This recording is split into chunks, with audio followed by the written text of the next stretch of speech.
لفظوں میں اسلام کو ڈیفائن کیا ہے کہ کلو من الطیبات، پاکیزہ کھاؤ اور عمل بھی پاکیزہ کرو. تو جو اصل بات میں یہ محرم ہی کے حوالے سے یہ آیت کا میں نے انتخاب کیا تھا کہ جب آپ پاکیزہ کام کریں گے اور پاکیزہ کھائیں گے تو اس سے آپ لوگوں کو اچھے لگیں گے اور لوگوں کا دل چاہے گا کہ آپ جیسے بن جائیں. سمجھ میں آ رہی بات؟ ایک مثال دیتا ہوں. دیکھو کوئی بھنگی ہو جو بیچارہ ہر وقت گندگی میں رہتا ہو, اسے آپ سمجھائیں کہ یار اچھی زندگی گزارو, صاف ستھرے ہو جاؤ. آپ نے کسی دن اس کو نہلا دیا, بہترین کپڑے ڈیٹول سے نہلایا, سروس کروائی, کیونکہ ظاہر ہے وہ اتنے دنوں سے ایک کام کر رہا ہے تو وہ سروس کے بغیر دھلے گا نہیں. سروس کروائی آپ نے اس کی, خوب نہلا دھلا کے اس پہ اسپرے چھڑک دیا آپ نے, اور 3 دن تک کنٹینیو یہی کام کیا, تو آپ مجھے بتاؤ اس کو برا فیل ہوگا یا اچھا فیل ہوگا؟ کہے گا یار بڑا مزہ آیا.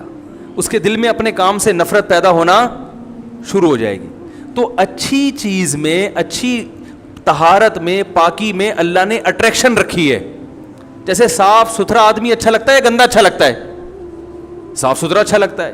تو صاف ستھرے اعمال والا بھی انسان کو اچھا لگتا ہے. تو اللہ تعالیٰ نے اسلام کو جو ڈیفائن کیا 2 لفظوں میں, اچھا کھاؤ اور عمل اچھا کرو. کیا مطلب؟ ایسا کام کرو کہ غیر مسلم تمہاری طرف مائل ہوں کہ یار یہ بڑے اچھے ہیں.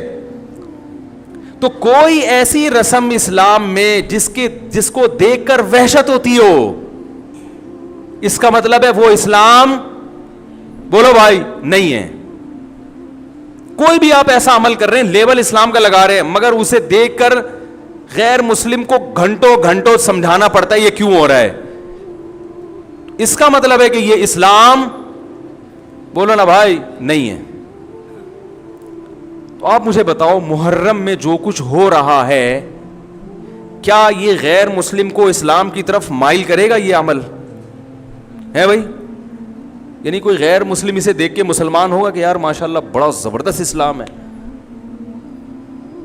افسوس ہمیں اس پر ہے کہ دیکھو جن کا مسلک ہے, جن کا فقہ ہے, وہ جو کچھ کر رہے ہیں انہیں کرنے دو. اپنے بارے میں یہ فیصلہ کرو کہ ہم سنی ہیں یا شیعہ ہیں. فرقے شروع سے چلے آ رہے ہیں نا, شیعہ اور سنی, ختم کرنا تو ممکن نہیں ہے. تو حضرت عیسیٰ علیہ السلام جب نازل ہوں گے تو تلوار کی زور سے تمام فرقوں کو ختم کر دیں گے.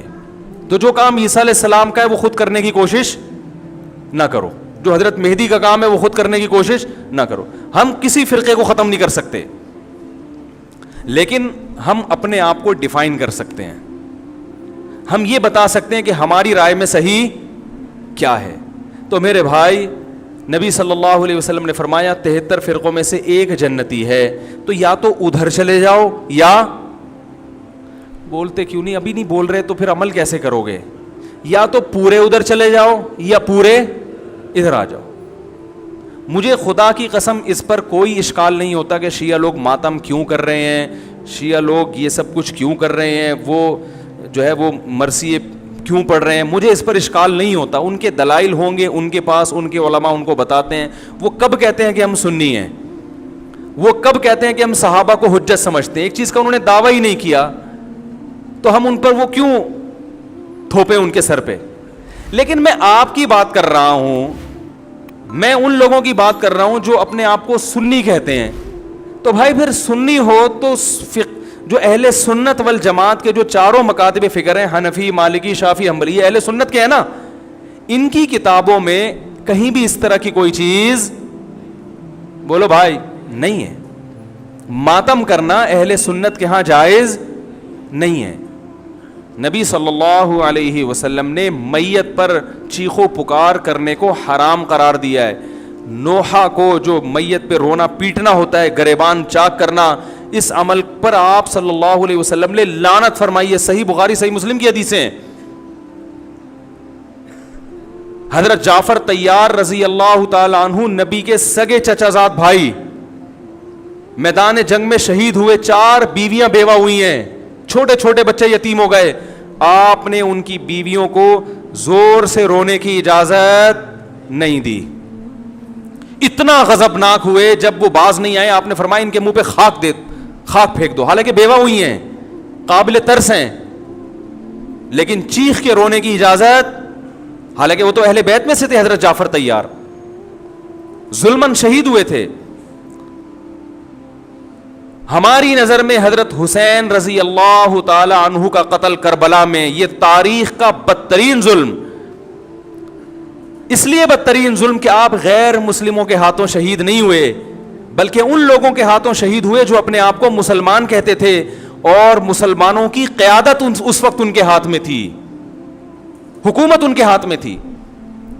لیکن اس ظلم پہ اہل سنت والجماعت کے ہاں جو سنی ہیں ان کے چاروں مکاتب فکر کے ہاں نہ رونے پیٹنے کی اجازت, نہ نوحہ کرنے کی اجازت, اور نہ میرے بھائی ماتم کرنے کی اجازت. میرے بھائی آپ لوگ اللہ کا واسطہ محرم میں مرثیے نہ لگائیں. ہر گاڑی میں کوئی نوحہ چل رہا ہے, کوئی شیعہ ہے تو ٹھیک ہے وہ کرے, سنیوں پہ یہ کام زیب نہیں دیتا, کیونکہ یہ منافقت ہے. پتہ ہی نہیں چل رہا آپ ادھر ہو یا آپ ادھر ہو, آپ کا مسلک کہیں نہیں پتہ چل رہا. ہمیں ایک مسلک کو فالو کرو. ہمارے ہاں محرم منحوس مہینہ نہیں ہے, ہمارے ہاں محترم مہینہ ہے, مبارک مہینہ ہے.